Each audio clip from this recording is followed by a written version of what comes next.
반갑습니다. 아고라입니다. 오늘은 정치 이야기입니다. 정치 이야기가 재미없을 수 있습니다. 그러나 시청자 여러분이 관심을 가져야 합니다. 정치에서 국민의 생활 환경이 결정되기 때문입니다. 오늘의 방송 내용은 문재인 대통령의 레임덕 현상입니다. 일각에서 문재인 대통령은 레임덕이 없는 최초의 대통령이 될 수 있을지도 모른다는 그러한 추측을 하고 있는데요. 그렇게 될 것인지 아닌지 세밀하게 분석해 보도록 하겠습니다. 우선 레임덕의 의미부터 볼게요. 레임덕은 절름발이 오리입니다. 임기 종료가 다가오면 대통령의 명령이 먹혀들질 않아 국정수행에 차질을 빚게 되는데요. 이와 같은 상황이 오리가 발을 절며 걷는 모습과 비슷하여 레임덕은 임기 말 힘이 빠진 대통령의 의미로 사용되고 있습니다. 다른 말로 권력 누수 현상 혹은 임기 말 정후군이라고도 하죠. 레임덕은 어떤 경우에 발생할까요? 첫째, 대통령의 임기가 얼마 남지 않은 경우. 둘째, 강력한 차기 여당 대선 후보가 대통령의 세력을 흡수하는 경우. 셋째, 강력한 차기 야당 대선 후보가 민심을 얻는 경우. 넷째, 여당이 국회에서 다수 의석을 확보하지 못하는 경우.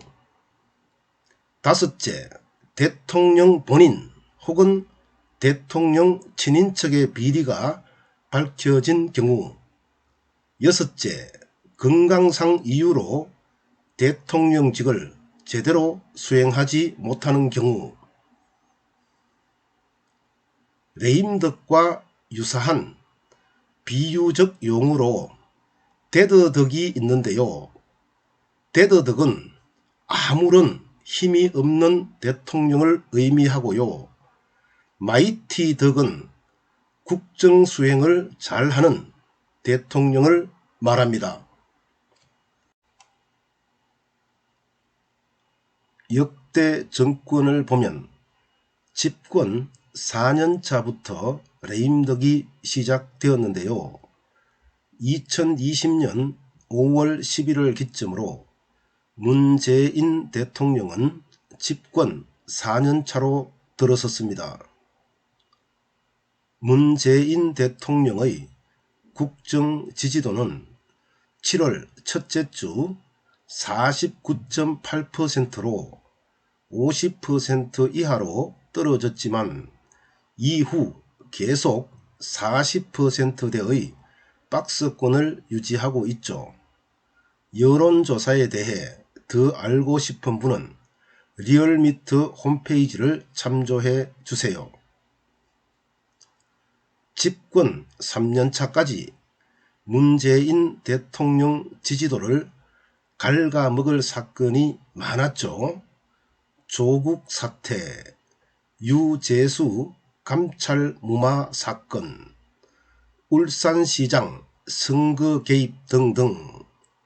그러나 이러한 사건은 코로나19에 묻혔고 문재인 대통령의 지지도 하락과 연결되지 않았습니다.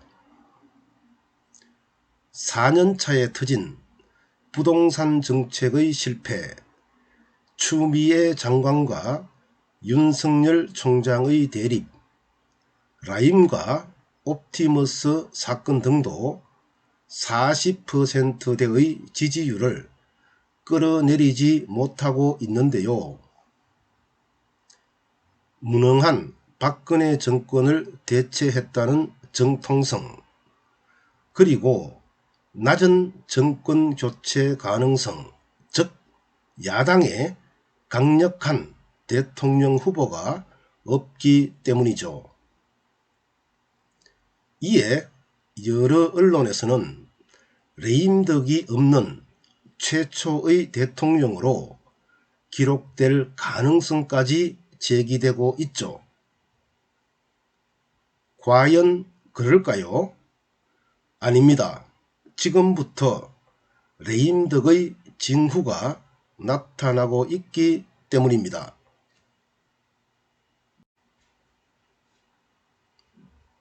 첫째, 김경수 경남지사의 유죄 판결입니다. 김경수 지사는 포털 댓글 조작 프로그램인 킹크랩을 이용해 제19대 대선에서 여론 조작을 벌인 혐의로 2019년 1월 30일 1심에 이어 2020년 11월 6일 2심에서도 징역 2년형을 선고받았는데요. 문제는 2017년 제19대 대선에서 문재인 후보가 대통령에 당선되었다는 겁니다. 2심 재판부는 선거운동 기간에 댓글 조작으로 문재인 후보에게 우호적 여론을 만들었다고 판단했죠. 문재인 대통령에 대한 정통성 훼손인 동시에 레임덕의 시작입니다. 현재 김경수 지사는 대법원에 상고한 상태인데요.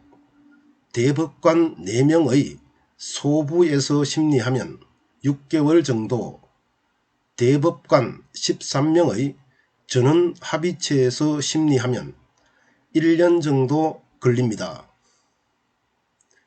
만약 상고심에서 무죄 취지의 파기환송이 나오면 김경수 지사 발 레임덕은 멈추겠죠. 그러나 2심 판결이 그대로 확정된다면 레임덕은 걷잡을 수 없게 될 가능성이 높습니다.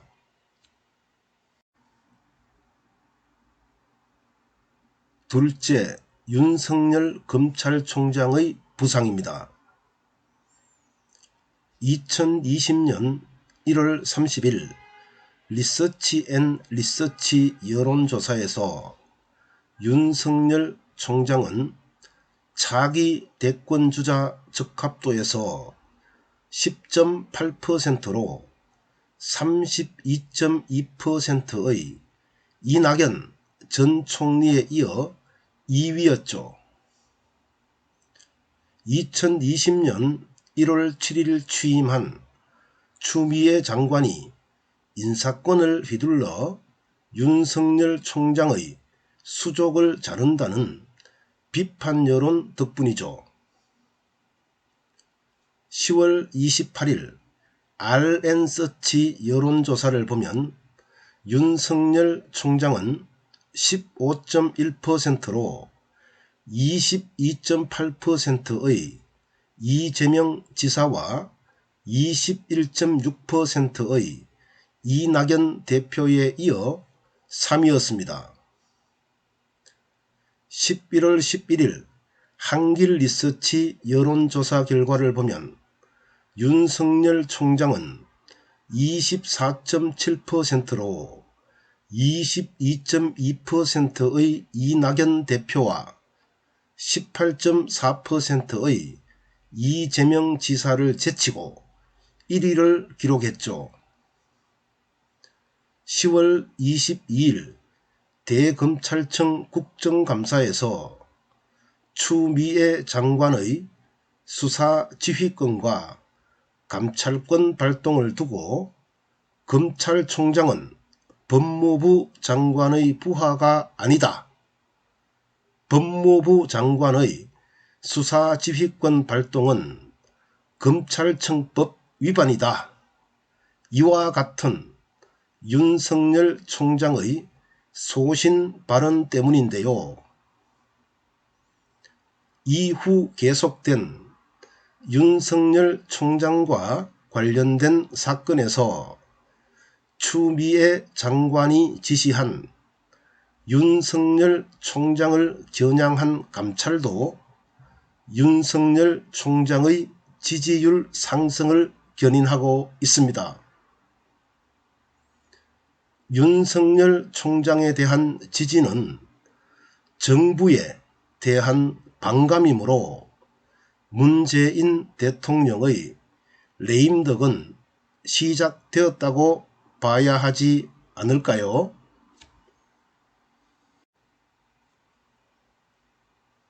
셋째, 부동산 정책과 월성원전 1호기 폐쇄 사건입니다. 정부가 내놓은 23회의 부동산 안정정책은 되려 집값을 상승시키고 있죠.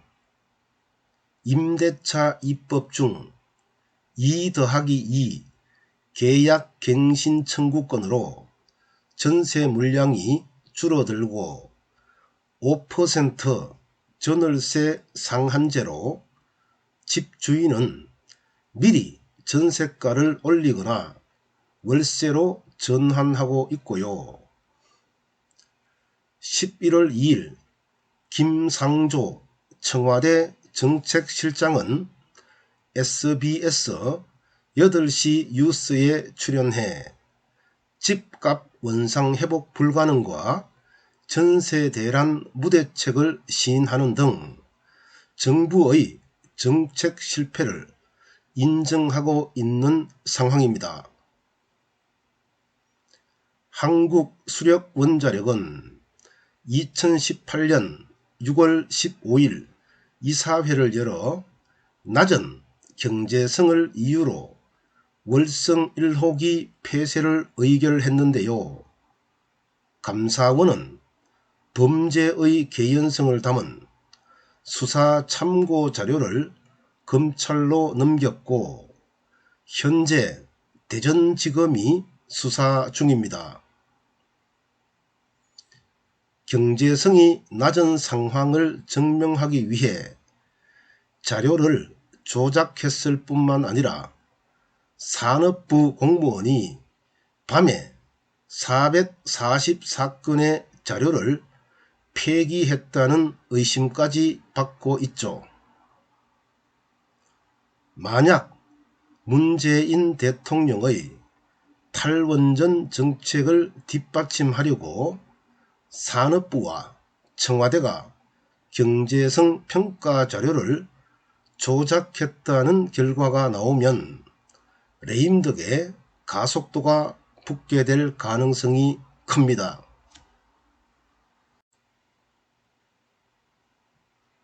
문재인 대통령에게만 레임덕이 없을 수 없죠. 코로나19 상황으로 잠시 보류되어 있을 뿐입니다. 따라서 코로나19가 안정적으로 관리되고 있는 현 시점부터 레임덕은 출발이라고 봐야 합니다. 김경수 지사는 대법원에서 자신이 있으면 그냥 가면 되지만 자신이 없으면 사과문을 발표하고 사퇴하는 게 좋겠죠. 추미애 장관은 윤석열 총장과 갈등을 중단하고 동반자가 되어야 하고요.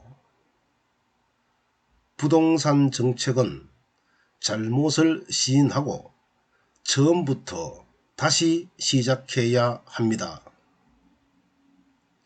월성 1호기 폐쇄에 이상이 없으면 검찰 수사에 협조해야 하며 문제가 있었다면 잘못을 시인하고 절차를 다시 밟아야 합니다.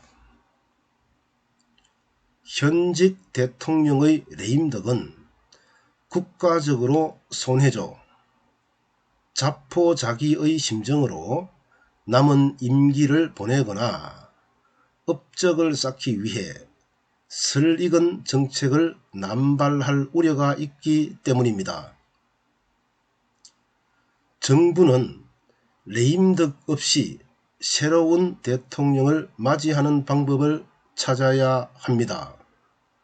이는 자신을 선택한 국민에 대한 책임의 범주에 속하기 때문이죠. 감사합니다. 아고라입니다.